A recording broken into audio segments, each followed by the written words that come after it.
The U.S. immigration system has historically been inconsistent, to say the least. One principal aspect of immigration, asylum, has long been politicized, changing with each administration. I am honored and pleased to sign into law the Immigration Act of 1990. While lowering the threshold for Soviet applicants to establish fear of persecution, President George H.W. Bush's administration simultaneously turned away Haitians fleeing violence in the aftermath of a military coup. We should process the Haitians who are asking for asylum in Haiti. A policy that Clinton continued, despite calling the practice cruel and immoral during his campaign.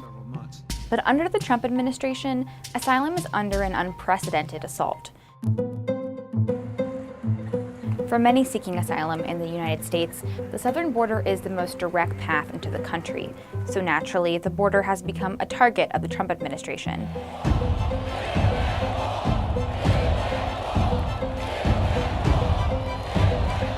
Just before the midterm elections, Trump spent $72 million to send over 5,000 active military to the border.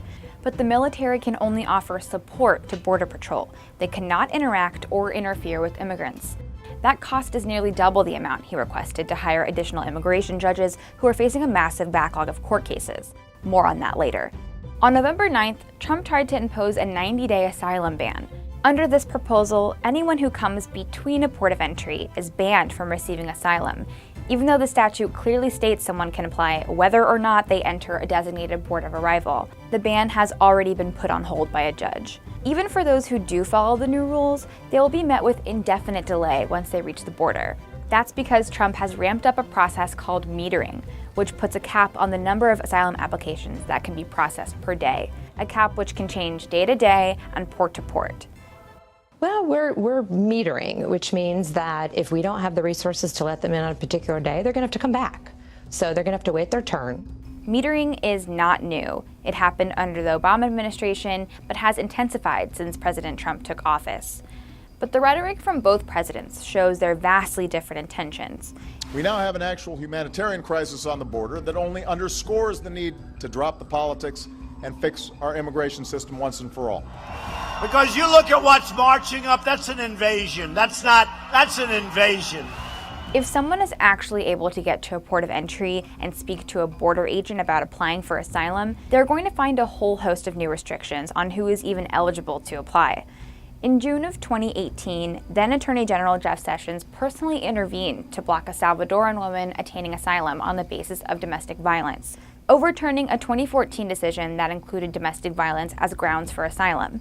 Asylum was never meant to alleviate all problems, even all serious problems that people face every day all over the world. This ruling had broad consequences, narrowing the types of asylum requests likely to be approved, leading to a surge in rejections for asylum cases. Once again, Sessions' ruling has been banned in court. Speaking of courts, the Trump administration is putting pressure on our immigration judges.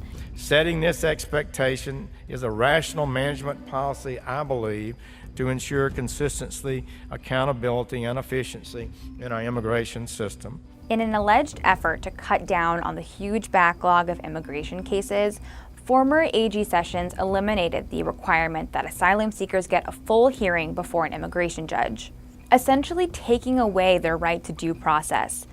He also instituted a case quota for immigration judges, forcing them to clear at least 700 cases a year in order to receive a satisfactory performance rating. To subject judges to artificial numbers on how many cases are to be completed or when cases are to be completed is not only insulting, but in direct contradiction to what it means to be a judge. Measures like this place quantity over quality and threaten due process for all. Despite his alleged efforts to reduce the backlog, in January of 2018, Sessions again intervened in an individual case in order to set a precedent that limited immigration judges' ability to remove low-priority cases from their docket. This decision means that roughly 350,000 immigrants whose cases were suspended will be reopened, potentially leading to their deportation. It adds a huge caseload to the already colossal backlog of cases. The union representing immigration judges filed a formal grievance with the Justice Department for what they call a direct interference with the judge's decisional independence.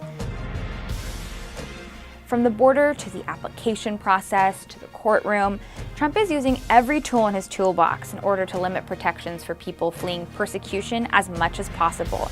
And his administration is willing to face whatever legal challenges may come of it.